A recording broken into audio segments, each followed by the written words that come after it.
Thomas Wolsey died a prisoner at Leicester Abbey, escaping the executioner's axe by mere hours.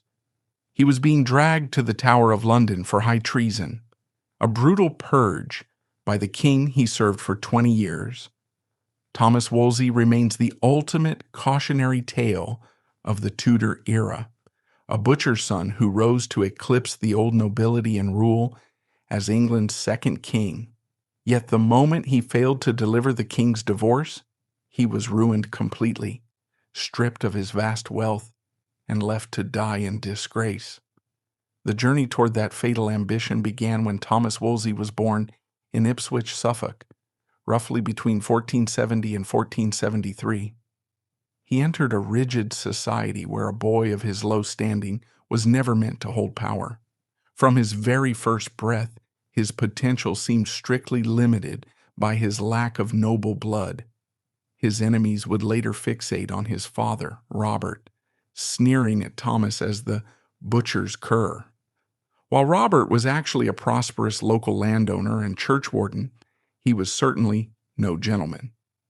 To the court, he remained a common tradesman dealing in blood and guts, a stain of manual labor that Thomas could never truly wash away. Young Thomas grew up in an environment defined by the physical. The smell of the slaughterhouse, metallic, cloying, and sweet, was the background radiation of his childhood. He saw the harsh reality of commerce, the haggling, the debt, the precariousness of life. But Robert Wolsey had ambition, or at least enough money to recognize that his son was different. Thomas was not built for the knife or the plow. He was a prodigy. His mind was a sponge. In a time when literacy was a rare tool, Thomas absorbed Latin as if it were his mother tongue. He possessed a freakish memory and a logical capability that allowed him to dissect complex theological arguments with the precision of a surgeon. His father, recognizing this, did not force him into the trade. He sent him away. He arrived at Oxford University, specifically Magdalen College, while he was barely an adolescent. In the hallowed halls of Oxford, the butcher's son found his true element. Here, bloodlines mattered less than the ability to conjugate verbs and debate Aristotelian logic. He was a phenomenon. He graduated as a Bachelor of Arts at the age of 15, a feat so rare that he earned the nickname the Boy Bachelor. But let us not mistake this academic brilliance for piety. Wolsey was ordained a priest in 1498, not because he had a burning desire to save souls, but because the church was the only ladder available to a man of low birth. In secular life, a commoner would always hit the ceiling of his class. In the church, a shepherd boy could become pope. Wolsey didn't look at the crucifix and see salvation. He saw a career path. At Magdalen College, he became the bursar. This was the first test of his administrative genius. He managed the college's finances with an aggressive, almost ruthless efficiency. He initiated building projects, he balanced the books, and he learned the art of making money stretch. However, he also displayed the first flashes of the arrogance that would eventually destroy him. He spent money without authorization building the majestic bell tower of Magdalen College, confident that the result would justify the insubordination. He was right, but he made enemies. He was loud, he was boastful, and he refused to be deferential to men who were intellectually inferior but socially superior. There is a specific incident in Wolsey's early life that serves as the rosebud of his psychological makeup, a moment of trauma that explained his later obsession with crushing the nobility. After leaving Oxford, Wolsey secured a benefice as a rector in Lymington, Somerset, around 1500. He was a young man in his late 20s, bursting with intelligence and overflowing with pride. He did not act like a humble country parson. He drank, he hunted, and he spoke his mind. Enter Sir Amias Paulet, a local justice of the peace and a member of the established gentry. Paulet looked at this loud-mouthed, butcher-born priest, and felt nothing but disgust. He decided the upstart needed to be taught his place. Following a dispute likely involving Wolsey's behavior at a local fair or a disagreement over tithes, Paulet exercised his authority. He had Thomas Wolsey arrested and clapped in the stocks. The future ruler of England, the man who would one day make King Henry VIII wait while he finished a letter, was forced to sit on a wooden bench, his ankles locked in heavy timber restraints. He was displayed in the public square. Villagers, people who were essentially his flock, would have walked by, jeering, perhaps throwing mud or rotting vegetables. The physical pain of the stocks was negligible. The psychological devastation was total. For a man of Wolsey's pride, this was a spiritual murder. He sat there, helpless, exposed, subject to the whims of a man whose only qualification was his pedigree. Wolsey never forgot the face of Sir Amyas Paulet. He never forgot the feeling of the wood against his ankles. He buried the rage deep in his gut, letting it calcify into a cold, hard resolve. He vowed, sitting in that mud, that he would never be powerless again. He would climb so high that men like Paulet would look like ants beneath his boots. Decades later, when Wolsey became Lord Chancellor, he summoned Sir Amyas Paulet to London. He did not execute him. That would have been too simple. Instead, he ordered Paulet to remain in London at the Chancellor's pleasure. He forbade him from returning to his country estates. For years, Paulet lived in fear, forced to attend court, forced to bow to the man he had once humiliated. Wolsey kept him like a pet in a cage, a living reminder that the wheel of fortune had turned. Wolsey paid his debts, and he charged interest. Wolsey escaped the country parish and clawed his way into the network of the court. He served as chaplain to the Archbishop of Canterbury Dean, and later to Sir Richard Nanfan, the deputy lieutenant of Calais. Nanfan was old and tired. Wolsey was young and tireless. Wolsey effectively ran the administration of Calais for him. In return, the dying Nanfan recommended Wolsey to the king, Henry VII. Henry VII was the first Tudor monarch. He had won his crown in the mud of Bosworth Field, ending the Wars of the Roses. He was a paranoid, miserly, brilliant accountant of a king. He did not trust the old nobility, the Dukes of Norfolk and Suffolk, because their armies had caused the civil wars. Henry VII wanted administrators. He wanted men who owed everything to him, men who could be raised up from the dust and returned to it at his command. Wolsey was perfect. He became the royal chaplain in 1507. He was given diplomatic missions to the Low Countries and Scotland. There is a famous anecdote that illustrates why he rose so fast. Henry VII dispatched Wolsey on a mission to the Emperor Maximilian in Flanders. Wolsey left the king at Richmond near London, rode to the coast, caught a boat, rode to the emperor's court, conducted the negotiations, rode back, caught the return boat, and was back at Richmond within 3 days. When the king saw Wolsey standing in the court, he was annoyed, thinking Wolsey hadn't left yet. "Why have you not started on your journey?" the king snapped. Wolsey bowed low. "Sir, I have already been and returned." He then presented the signed treaty. He had not only completed the mission in record time, but had anticipated a change in the king's instructions and negotiated that into the treaty as well. Henry VII was stunned. He realized he had found a unicorn, a man with the stamina of a horse and the mind of a statesman. But the real turning point came in April 1509. Henry VII, the old winter king, died. The throne passed to his son, the magnificent golden youth, Henry VIII. The change in atmosphere was seismic. Henry VII had been a gray administrator who checked every ledger. Henry VIII was 18 years old, 6'2", an athlete, a musician, a jouster, a prince of the Renaissance. He was dazzling. He was also bored. Henry VIII wanted the glory of kingship, the wars, the pageantry, the adulation, but he had zero interest in the tedious paperwork of governance. He hated reading dispatches. He hated auditing accounts. The king's counselors, old men left over from his father's reign, tried to lecture the young king. They told him to be prudent. They told him to attend meetings. Henry hated them. Wolsey saw the opening. He realized what the other counselors missed. The way to the king's heart was not to lecture him, but to liberate him. Wolsey approached the young monarch not as a stern tutor, but as a facilitator. "Your Majesty," Wolsey would whisper, "why should you trouble yourself with these dull figures?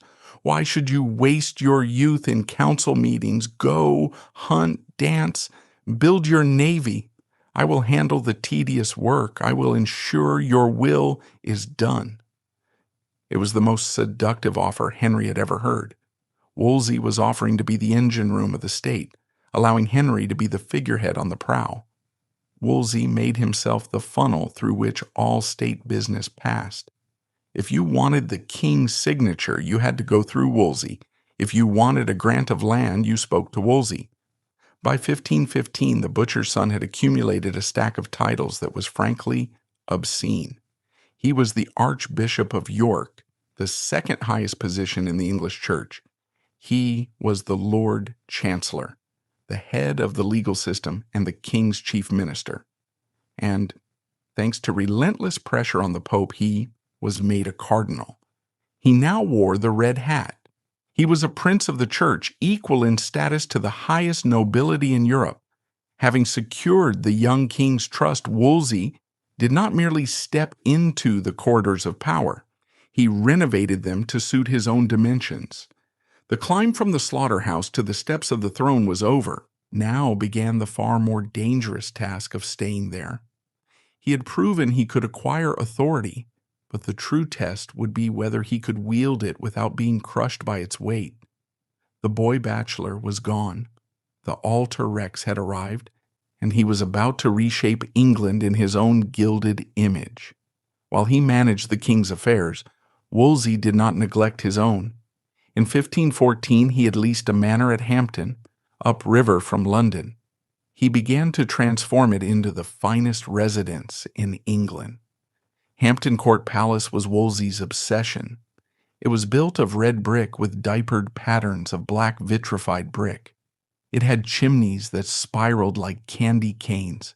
It featured the latest Renaissance innovations, including terracotta medallions of Roman emperors imported from Italy. The sanitation system was superior to anything in the royal palaces. Wolsey, terrified of sickness, built extensive lid drains to carry waste away from the river.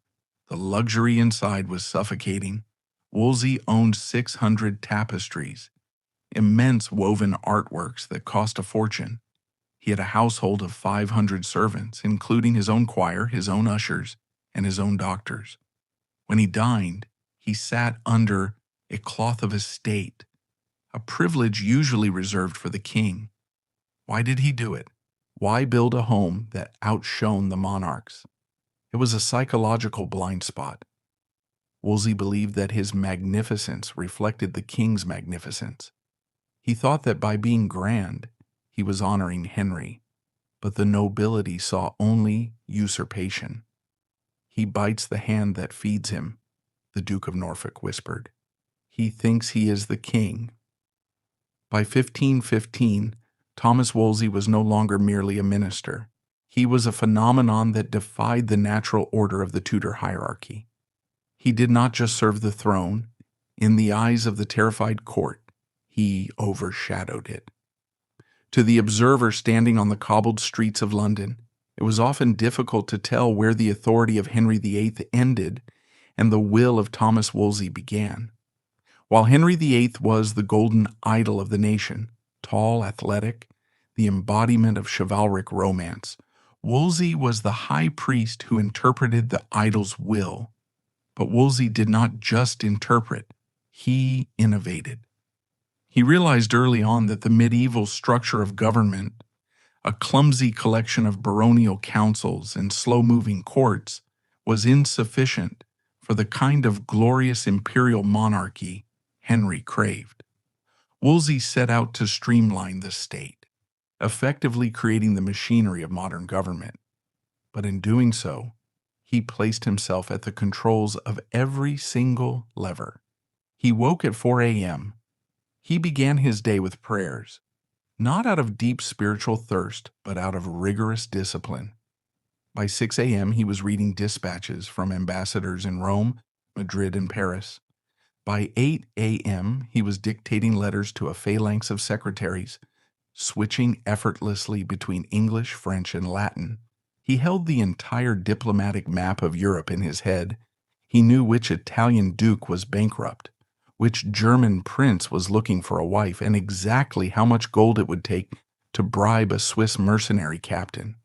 His procession to Westminster Hall each morning was a piece of carefully choreographed theater designed to crush the ego of anyone watching. He rode a mule, a symbol of priestly humility, but he trapped it in trappings of gold and crimson velvet.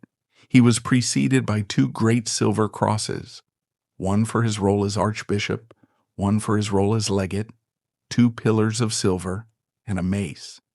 Noblemen, men whose ancestors had fought at Agincourt, were forced to walk ahead of him, shouting, "Make way for my Lord's grace."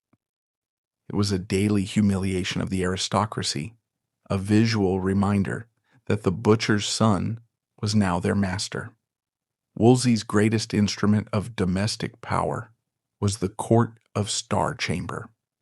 Located in the Palace of Westminster, the room's ceiling was decorated with golden stars on a blue background, giving the court its name. Traditionally, the English legal system was a mess of common law, where precedent was king and corruption was rampant. A rich landowner could murder a peasant, bribe the local sheriff, intimidate the jury, and walk free. Wolsey despised this. He despised the arrogance of the local gentry, the Sir Amyas Pauleys of the world, who treated their counties like personal fiefdoms. He decided to turn the Star Chamber into a weapon of equity. He opened the doors to the poor. He encouraged commoners to bring their grievances against the mighty directly to him.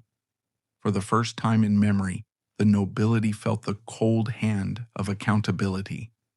Wolsey sat as the judge, reveling in the power. He hauled Sir Robert Sheffield, a former Speaker of the House of Commons, into the Tower of London for negligence. He prosecuted the Earl of Northumberland for retaining too many private soldiers.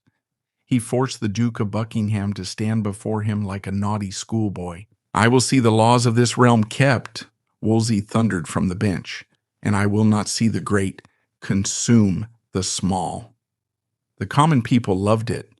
They called him the poor man's friend. To see a duke sweat was a rare form of entertainment, but was this true justice? Historians debate this. Wolsey certainly sped up the legal process, clearing backlogs that had existed for decades, but his justice was often arbitrary. If you were Wolsey's friend, the law was lenient. If you were his enemy, the Star Chamber became a bludgeon. He used the court to settle personal scores, disguising his vengeance as royal justice. He was teaching the nobility a dangerous lesson, that their ancient rights meant nothing before the will of the king's minister. He was stripping the wolves of their teeth, but he was making himself the only wolf in the forest.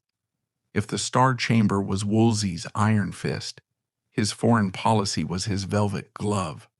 His goal was simple but audacious: to make England, a second-rate power on the edge of Europe, the arbiter of Christendom. Europe was locked in a struggle between 2 titans: Francis I of France, a dashing young king who mirrored Henry VIII in vanity and ambition, and Charles V, the Holy Roman Emperor, a brooding Habsburg who controlled Spain, Germany, and the Netherlands. Wolsey played them against each other with the skill of a card sharp. In 1518, he orchestrated the Treaty of London. In a stroke of genius, he pivoted a proposed crusade against the Ottoman Turks into a universal peace treaty among 20 European powers. For a brief, shining moment, London was the capital of the world.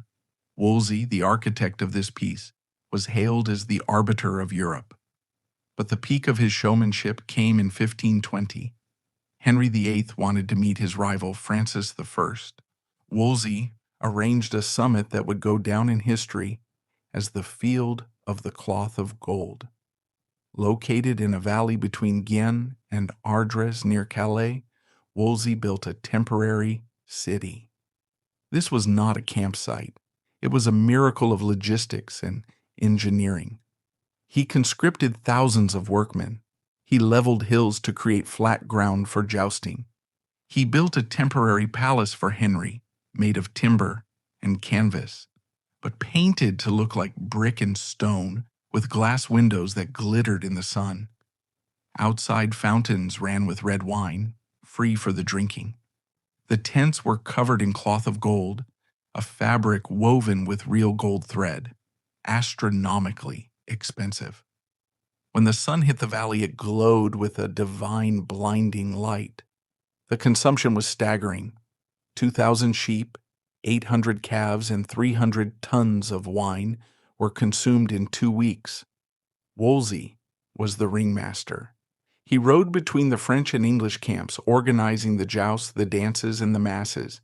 He ensured that Henry and Francis were treated as absolute equals. When the two kings met, they were directed to ride down opposing hills at the exact same speed so they would meet in the exact center of the valley, neither superior to the other. However, beneath the gold, tension simmered. In a moment of drunken bravado, Henry challenged Francis to a wrestling match. It was a diplomatic nightmare. If Henry won, he humiliated his host. If he lost, English pride was shattered. Wolsey watched in horror as the French king, skilled in the Breton style of wrestling, tripped Henry and threw him to the ground. Henry rose, red-faced and furious, demanding a rematch. Wolsey had to intervene, smoothing over the bruised royal ego, distracting them with a banquet. The summit achieved absolutely nothing politically. Within a year, England and France were at war again. But as a piece of propaganda, it was a masterpiece. It showed the world that England was rich, cultured, and powerful. It showed that Wolsey could conjure miracles. But miracles cost money, and the bill was coming due. Wolsey's health began to suffer under the strain of his lifestyle and workload. He was plagued by colic and sweating sickness. He carried a hollowed-out orange filled with vinegar and spices, a pomander, to his nose whenever he walked through a crowd, fearing that the breath of the commoners would infect him. This image, the cardinal shielding his nose from the people he ruled, became a potent symbol of his detachment. The year 1525 marked the beginning of the end. The wars with France had drained the English treasury.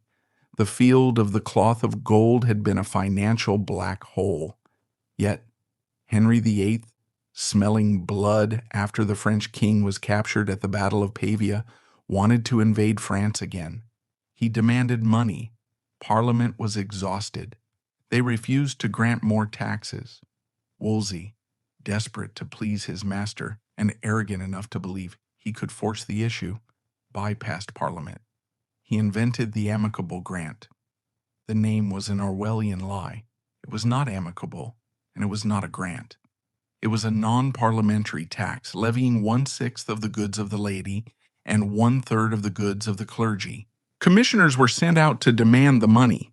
The reaction was explosive. England was not a tyranny. There was a social contract.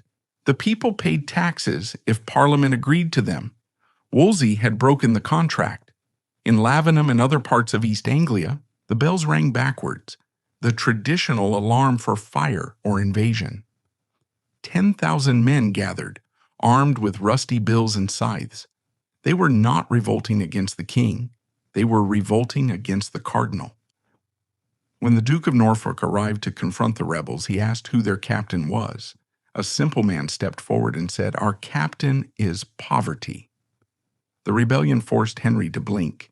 He canceled the grant, but he did something else, something that sent a chill down Wolsey's spine.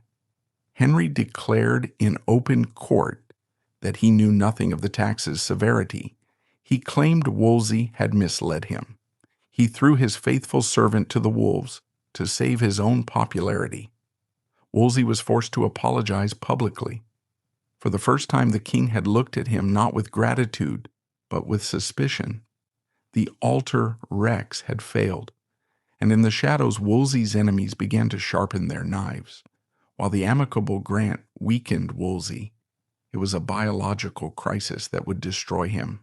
By 1526, Henry VIII was a man haunted by a ghost, the ghost of a son he did not have. His wife, Catherine of Aragon, was 41. Her childbearing years were over. She had produced only one surviving child, a daughter, Mary. To Henry, this was not just bad luck, it was divine judgment. He had married his brother's widow. Catherine had been briefly married to Prince Arthur. Leviticus forbade this. Henry became convinced that God was punishing him for an incestuous marriage by denying him a male heir. He needed a way out. He needed an annulment. Wolsey saw this as a technical problem. He was the legate. He had influence in Rome. He assumed he could negotiate a divorce, marry Henry to a French princess, and seal a permanent alliance with France. It was a chess move. But Henry did not want a French princess. He wanted Anne Boleyn. Anne was different. She was not the typical royal mistress. She was brilliant, fashionable, and dangerously intellectual. She had spent time at the French court and had absorbed the radical new ideas of the Reformation. She refused to sleep with Henry. "I will be your wife, or I will be nothing," she told him. Wolsey hated her. He called her the Night Crow. He saw her as a distraction, a foolish infatuation that would pass. But there was history between them. Years earlier, a young Anne had been in love with Henry Percy, the heir to the Earl of Northumberland. It was a good match, but Wolsey had broken it up, likely on the king's orders, humiliating Anne and sending her home to Hever Castle. Anne had never forgiven him. Now she was back, and she was whispering in the king's ear. She told Henry that Wolsey was not trying to get the annulment. She told him Wolsey was stalling, that he was loyal to the Pope, not to England. She played on Henry's paranoia. In 1527, the trap snapped shut. The troops of Emperor Charles V, Catherine of Aragon's nephew, sacked Rome. They took Pope Clement VII prisoner. Wolsey was now asking a pope who was a prisoner of the Queen's nephew to grant an annulment that would disgrace the Queen. It was geopolitical suicide. The Pope could not say yes. Wolsey was cornered. On one side, the king demanded the impossible. On the other, the Pope was paralyzed. And in the middle, Anne Boleyn watched with cold, dark eyes, waiting for the cardinal to stumble. The juggler had finally been tossed a ball he could not catch. The convergence of the king's desperate need for an heir and his infatuation with Anne Boleyn created a perfect storm that no amount of gold or diplomatic genius could weather. Wolsey, who had spent a lifetime turning the king's whims into reality, now faced a desire he could not fulfill. As the year 1528 bled into 1529, the magnificent facade of the cardinal's court began to crack.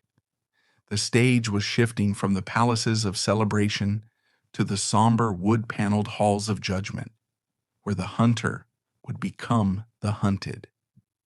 By 1528, Thomas Wolsey was a man trying to hold back the tide with a spoon. He was fighting a war on three fronts: in Rome, where the Pope was a hostage to fear; in London, where Anne Boleyn was poisoning the king's mind against him; and in his own body, which was beginning to buckle under the strain of sleepless nights and chemically induced anxiety. The king's demand was simple: give me a divorce. But the geopolitics were a nightmare. Pope Clement VII, terrified of the Emperor Charles V, adopted a policy of procrastination. He sent a legate to England to hear the case alongside Wolsey, but he chose Cardinal Lorenzo Campeggio.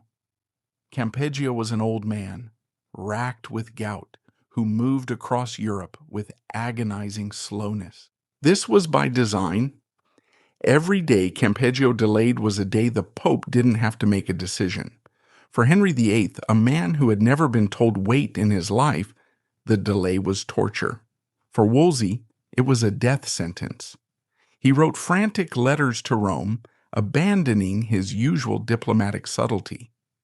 If this matter is not granted, he warned the Pope, it will be the ruin of the Church in England. It was a prophecy, but Rome was deaf. The crisis culminated in June 1529 in the Great Hall of the Blackfriars Monastery in London. This was the most spectacular legal drama in English history. A special legatine court was convened. Wolsey and Campeggio sat on thrones covered in cloth of gold. On one side sat Henry VIII, the King of England, submitting himself to the law. On the other sat Catherine of Aragon, the daughter of Isabella of Castile, proud, pious, and utterly unyielding. The atmosphere was thick with sweat and tension. The air in the hall was stifling. Wolsey, usually the master of the courtroom, felt his control slipping. He was technically the judge, but he knew he was also the accused. If he granted the divorce, the people would riot, and Europe would turn against England. If he refused, Henry would destroy him. On June 21st, the proceedings reached their emotional zenith. When her name was called, Queen Catherine did not answer the court. She ignored Wolsey entirely. She rose from her chair, walked past the vergers, past the scribes, and knelt directly at the feet of her husband. The silence in the hall was absolute.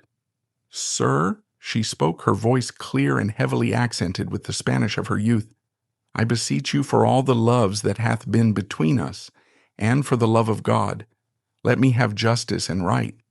I take God and all the world to witness that I have been to you a true, humble, and obedient wife." She swore that she had been a virgin when she married him, that her marriage to his brother had never been consummated. Therefore, the biblical curse did not apply. Then she stood up. Wolsey, desperate to assert authority, asked her to return to her seat. She ignored him. She looked at the king one last time, turned on her heel, and walked out of the court, leaning on the arm of her servant. The crowd outside cheered her. Inside, Henry sat stone-faced. Wolsey looked at the empty door and saw his career walking away with the queen. He turned to Henry and begged him to declare that Wolsey had not instigated this trial. Henry grunted a half-hearted defense, but his eyes were cold. The king saw a queen who defied him and a cardinal who couldn't control her. The trial dragged on through the sweltering heat of July. Henry expected a verdict. He had the arguments ready. He had the scholars bribed. He was ready to be free. On July 31st, 1529, the court packed the hall for the final judgment. The king stood in the gallery, expecting Wolsey and Campeggio to dissolve his marriage. Cardinal Campeggio stood up. He adjusted his robes. He looked at the king, then at the assembled nobles. "In Rome," he said calmly, "the courts break for the summer harvest. It is the custom of the Curia. Therefore, I adjourn this court until October." It was a bombshell. There would be no verdict. The case was suspended. The room exploded. The Duke of Suffolk, Charles Brandon, Henry's brother-in-law and a man who had long hated Wolsey, slammed his fist onto the table with such force that the wood cracked. "By the Mass," Suffolk shouted, pointing a shaking finger at Wolsey, "now I see that the old saying is true. It was never merry in England whilst we had cardinals among us. Wolsey stood his ground, snapping back at Suffolk, reminding the Duke that he owed his own life and position to Wolsey's past interventions. But the words rang hollow. Wolsey looked up at the gallery. The king was gone. Henry had stormed out. He finally understood that Wolsey, the man who promised him the world, could not give him the one thing he wanted. The fall, when it finally came, was a slow, agonizing dismantling. It was not a sudden execution, but a bureaucratic strangulation. Henry VIII did not fire Wolsey immediately. He simply ghosted him. He went on a summer progress with Anne Boleyn, leaving Wolsey in London. The cardinal's letters went unanswered. Access to the king, the currency of Wolsey's power, was cut off. In October 1529, the writ of praemunire was filed against him. This was a masterstroke of legal malice. Praemunire was an ancient statute from the 14th century designed to stop papal interference in the king's realm. It accused Wolsey of exercising his powers as papal legate to the detriment of the king's authority. It was a trap. Henry had allowed Wolsey to be legate. Henry had encouraged it, but now Henry used it as the weapon of destruction. The penalty for praemunire was total forfeiture of all goods to the crown and life imprisonment at the king's pleasure. On October 17th, the Dukes of Norfolk and Suffolk arrived at Wolsey's London residence, York Place, later Whitehall. They demanded the Great Seal of England. This was the symbol of the Lord Chancellor's authority. Wolsey, showing a flash of his old grit, refused to hand it over without a written order from the king. They had to ride back to Windsor to get it.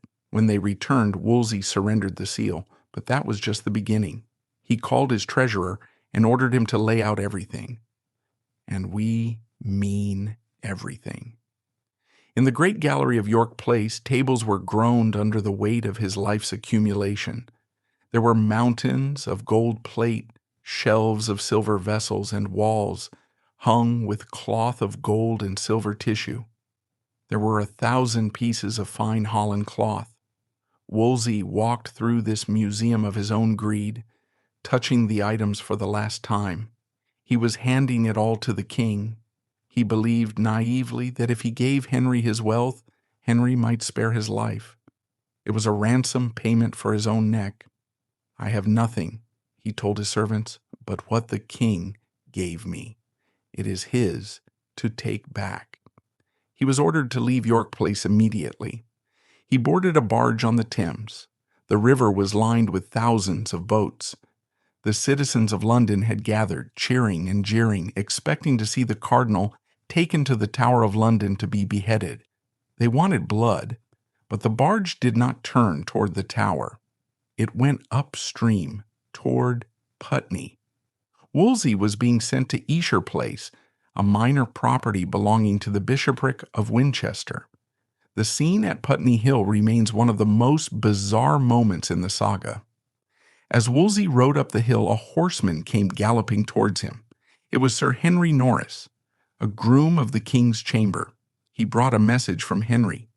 The king sent a ring, a gold ring with a ruby, as a token of his affection. Wolsey, emotionally shattered, slid off his mule and knelt in the mud. He tore the cap from his head and bowed to the ring. He was so overcome with relief that the king still loved him that he gave Norris his most prized possession, his fool, a man named Patch. Patch, the court jester, was the only man who had remained loyal to Wolsey through the crisis, making him laugh when he wanted to weep. But Wolsey gave him away to the king as a gift. It is said that Patch had to be dragged away by 6 tall yeomen, screaming and kicking, refusing to leave his master. It was a heartbreaking symbol of Wolsey's total abasement. He gave away the only person who loved him to please the man who was destroying him. The winter at Esher was hell. The house was damp and unfurnished. Wolsey and his few remaining servants had no plates, no cups, and barely any coal. The man who had dined on silver now ate off wooden trenchers. His health collapsed. He developed dropsy. His body swelled. He wrote pathetic letters to the king, signing them, "Your poor, heavy, and wretched Keist." Anne Boleyn, reading these letters over Henry's shoulder, was furious. She wanted him dead. She feared that if Henry saw Wolsey, the old friendship would spark again. She kept the pressure on. By early 1530, the council decided that Wolsey was too close to London. Even in disgraced exile, he cast a long shadow. They wanted him gone. They ordered him to go to his province, to York. Wolsey had been Archbishop of York for 16 years, but he had never once set foot in the city. He had drawn the revenues, but never shepherded the flock. Now, it was his only refuge. In April 1530, he began the slow journey north. And as he moved away from the toxic politics of London, a strange transformation occurred. The butcher's cur began to disappear, and a new man emerged. He stopped at Peterborough to wash the feet of the poor on Maundy Thursday. He stopped at Southwell to resolve local disputes. He began to confirm children in parish churches. The common people of the North, who had never seen a cardinal, were mesmerized. They didn't see the failed politician. They saw a holy man. They flocked to him. By the time he reached Cawood, near York, he was attracting crowds of thousands. He was becoming beloved. And this, ironically, was his final mistake.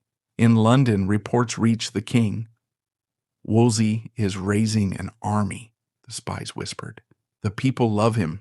He is writing to the emperor. He is plotting a comeback." Henry's paranoia, fed by Anne Boleyn and the Duke of Norfolk, flared up. They decided that exile was not enough. The beast was not dead, it was merely wounded, and a wounded beast is dangerous. With the arrival of the Earl of Northumberland, the fragile peace Wolsey had constructed in the north evaporated. The king's mercy had been a mirage. His vengeance was the reality. There would be no more comebacks, no more clever letters to Rome, and no more maneuvering. The final act of the tragedy required a change of scenery, from the archiepiscopal seat of Cawood to the muddy, frozen roads leading back to London. Wolsey was no longer running the state. He was now running out of time. By November 1530, Cawood Castle in Yorkshire was no longer a prison. It was a court in miniature. Wolsey, ever the architect of his own reality, had begun to rebuild his life. He was planning his enthronement as Archbishop of York, a ceremony he had neglected for 15 years. The local gentry were sending gifts, venison, wine, and wildfowl. For a fleeting moment, the altar rex believed he had weathered the storm. He believed that if he stayed quiet, if he served the North, the king would let him live. But in London, silence was interpreted as conspiracy. The king's council had intercepted Wolsey's desperate correspondence with foreign ambassadors. They argued that Wolsey was urging the Pope to excommunicate Henry to force a reconciliation. Whether true or not, the accusation was enough. The die was cast. On November 4th, the final act began with a scene of literary perfection. Wolsey was sitting at dinner in Cawood. He was finishing his dessert of baked pears. There was a commotion at the gates. The porter rushed in, pale and breathless. "My lord," he stammered, "the Earl of Northumberland is here." Wolsey smiled. He knew the Earl well. He was Henry Percy, the young man whose heart Wolsey had crushed years ago by forbidding him to marry Anne Boleyn. Wolsey assumed Percy was here as a guest, perhaps to make peace. He rose from the table, wiping his mouth with a napkin, and went to the great hall to welcome him. "My lord, you are most welcome," Wolsey boomed, extending his arms. Henry Percy did not smile. He was trembling. His face was white. He kept his hand on the hilt of his dagger, not out of aggression, but to steady his shaking fingers. He looked at the old man who had once been the terrified master of his destiny.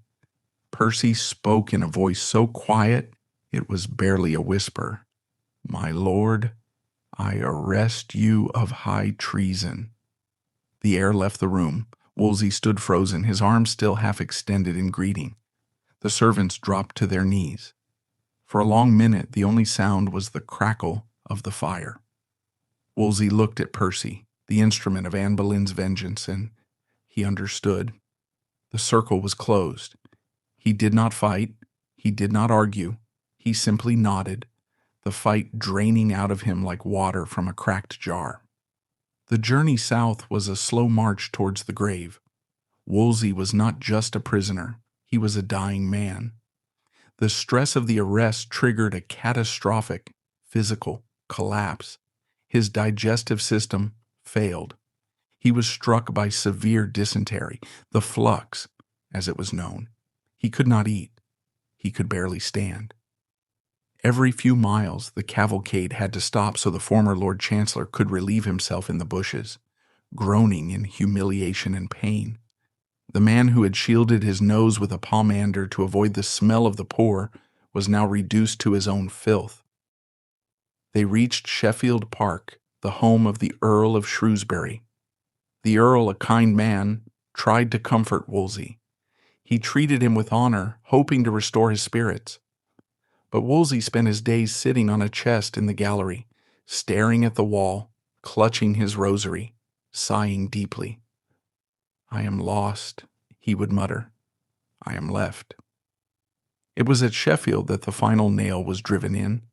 Sir William Kingston arrived. Kingston was the Constable of the Tower of London. In the Tudor lexicon, Kingston was the angel of death. When a prisoner saw Kingston, they knew there would be no trial, or at least, no trial that mattered. They knew the destination was the scaffold. When Wolsey heard Kingston's name, he clapped his hand to his thigh and exhaled a sharp breath. "Master Kingston," he cried, "I know what he is." Kingston tried to lie. He told Wolsey that the king just wanted to try him, that he had no doubt Wolsey would clear his name. Wolsey looked at him with the weary eyes of a man who had invented those very lies for others. He knew the game. He asked Kingston for a little time, just a little time to prepare his soul. They left Sheffield, but they didn't get far. Wolsey was falling off his mule. His complexion had turned the color of old parchment. He was so weak that his servants had to hold him upright in the saddle. On the night of Saturday, November 26th, the grim party approached Leicester Abbey. The sky was pitch black, the wind howling across the flatlands. The torches of the abbey flickered in the distance, a beacon of sanctuary. The abbot, carrying a lantern, came out to the gatehouse. The monks stood in a line, their cowls pulled up against the cold.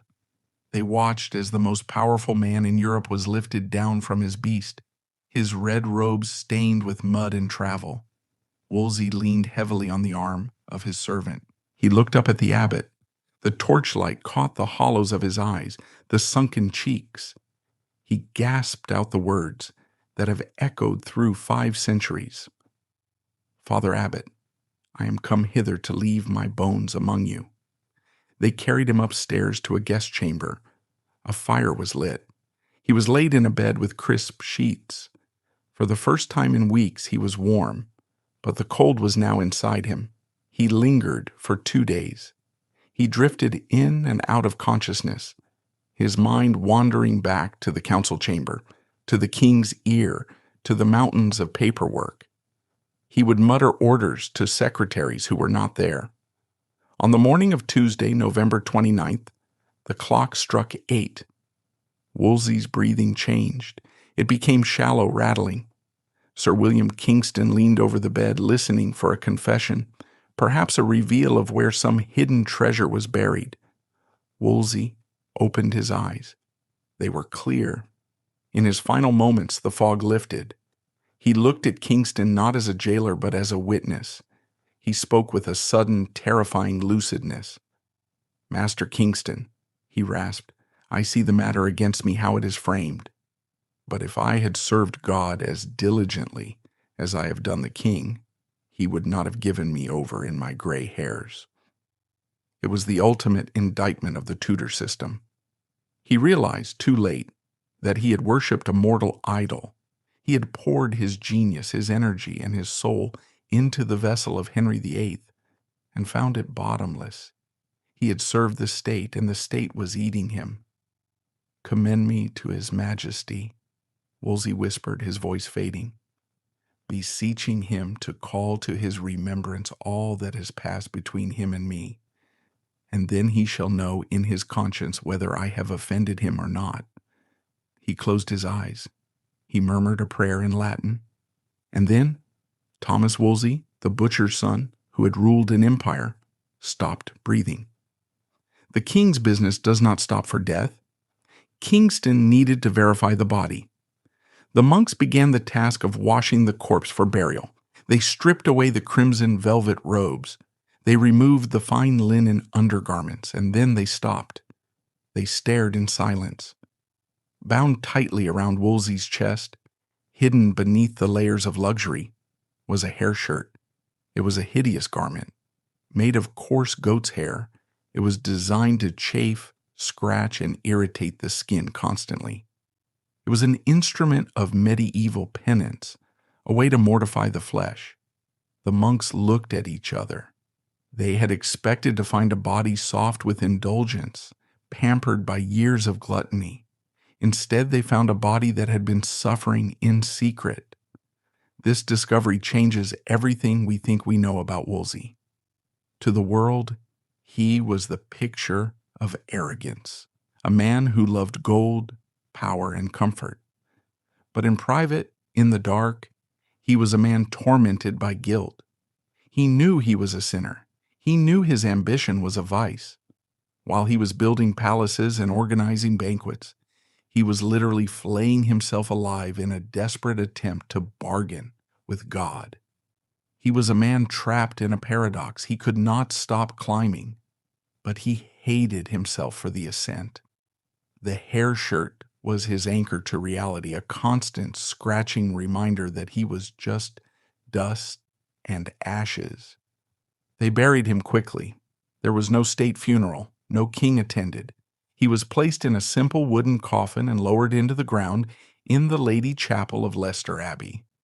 It was a pauper's funeral for a prince. Wolsey had spent years commissioning a tomb for himself. It was a masterpiece of black marble and bronze, designed by Italian sculptors. It was meant to be the wonder of England, a monument to his greatness. When he fell, Henry VIII seized the tomb. He planned to use it for himself, but never got around to finishing it. For centuries, the black sarcophagus sat in a royal warehouse, gathering dust, a piece of stolen glory. In 1805, England lost another hero, Admiral Horatio Nelson, the victor of Trafalgar. The nation needed a tomb fit for a savior. They remembered the black marble sarcophagus sitting in the royal stores. And so today, if you visit the crypt of St. Paul's Cathedral in London, you will see the tomb of Lord Nelson.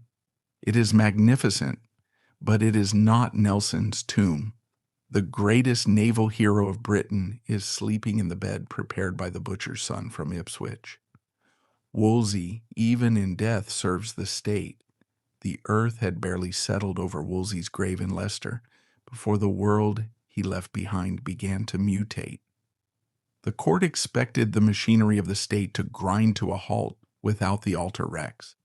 They expected a vacuum, but they had forgotten about the man sitting in the shadows of the council chamber, a man with a face like a pugilist and eyes like a hawk, Thomas Cromwell. If Wolsey was the butcher's son who tried to be a prince, Cromwell was the blacksmith's son who knew he was a shark. He was Wolsey's protege, his fixer, his legal enforce. But while Cromwell defended his master during the fall, he also learned from him. He watched exactly how Wolsey had fallen. He saw that Wolsey's mistake was trying to serve two masters, the Pope and the King. Cromwell realized that to survive there could be only one master, The Pope had to go. In the weeks following Wolsey's death in November 1530, Henry VIII moved into Hampton Court Palace. He did not seem to be haunted by the memory of the friend who had built it. He was too busy erasing him. Henry ripped down Wolsey's coats of arms. He had the cardinal's hat chipped off the stonework. He unpacked the thousands of items Wolsey had surrendered, the gold plate, the tapestries, and stamped them with the royal cipher. The king was like a hermit crab, moving into a larger, more magnificent shell left behind by a dead creature. Wolsey had dabbled in dissolving monasteries. He had closed roughly 29 small, decaying houses to fund his great pet project, Cardinal College at Oxford. Cromwell looked at this and saw a blueprint for an industrial revolution of the state. Wolsey used a scalpel. Cromwell used a sledgehammer. With Wolsey dead, Cromwell whispered the ultimate temptation into Henry's ear. Why ask the Pope for money? Why ask Parliament for taxes? The Church owns 1/3 of the land in England. Take it. It is yours by right. This was the terrifying evolution of Wolsey's centralization. Wolsey had centralized power to serve the Church. Cromwell centralized power to destroy it. The dissolution of the monasteries began. The abbeys where Wolsey had sought refuge, places like Leicester, were smashed. The lead was stripped from the roofs, the stone sold for fences, the gold melted down. The monks of Leicester Abbey, who had washed Wolsey's body and buried him with such reverence, were evicted. The abbey was turned into a quarry. Wolsey's grave was lost in the rubble, overgrown with weeds, forgotten by the king he served. There is a grim and haunting irony in the fates of those who conspired to bring Cardinal Wolsey down. It is as if the cardinal, reaching out from the cold silence of the grave, dragged his enemies into the abyss alongside him. Anne Boleyn, the woman who harbored the deepest venom for Wolsey and masterminded his exile, savored her triumph for a mere 3 years before the relentless machinery of treason. The very legal traps Wolsey had fortified swung around to crush her. In a twist of poetic justice, she was arrested, tried for adultery and incest, and beheaded with her execution coldly orchestrated by none other than Thomas Cromwell, Wolsey's own student. The retribution continued with the Duke of Norfolk, the haughty aristocrat who had forcefully ripped the Great Seal from Wolsey's grasp, found himself hopelessly outmaneuvered by Cromwell, spending the twilight of Henry's reign in abject terror, watching his son executed and escaping the axe himself only by the king's timely death. Finally, even Thomas Cromwell, the successor who rose from his master's ashes, flew too close to the sun. In 1540, charged with treason and dragged to the Tower just as Wolsey would have been, he met a horrific end. Legend holds that he begged for a quick death, yet a blunt axe required several brutal hacks to finally sever the neck of the blacksmith's son. The blacksmith's son met the same sharp end as the queen he helped destroy. Of all Wolsey's dreams, only one truly survived, though it was scarred by his fall. He had founded Cardinal College in Oxford to be the greatest center of learning in Christendom. He had planned a chapel that would rival cathedrals. When he fell, the building work stopped. The stonemasons put down their tools. Henry VIII, in his pettiness, wanted to dissolve the college entirely, just to spite Wolsey's memory. But the scholars petitioned the king. They begged him not to destroy a place of learning. Henry relented, but he exacted a price. He refounded the college not as Cardinal College, but as Christ Church. He took the credit. He put his own statue over the gate. Yet if you walk into the great quadrangle of Christ Church today, you are walking in Wolsey's footprint. It is vast, magnificent, and imposing, just like the man. The Tom Tower, designed later by Christopher Wren, houses Great Tom, a bell that Wolsey had commissioned. Every night, it rings 101 times. It is the heartbeat of Wolsey, still echoing across Oxford. Thomas Wolsey was a man of paradoxes. He was a celibate priest who fathered 2 children. He was a peacemaker who organized wars. He was a champion of the poor who lived like a pharaoh. For centuries, Protestant historians painted him as a villain, the symbol of a corrupt, bloated Catholic Church. They saw him as the arrogant cardinal who needed to be toppled to make way for the pure light of the Reformation. But look closer, and you see a tragedy of immense proportions. Wolsey was the first meritocrat. He proved that a man of low birth could run a kingdom better than any duke. He worked 18-hour days to keep England safe, solvent, and at peace. He kept Henry VIII occupied, sated, and relatively benign for 20 years. When Wolsey died, the golden years of Henry's reign died with him. The king became the tyrant, the wife killer, the monk killer, the bloated despot of popular imagination. Henry needed Wolsey.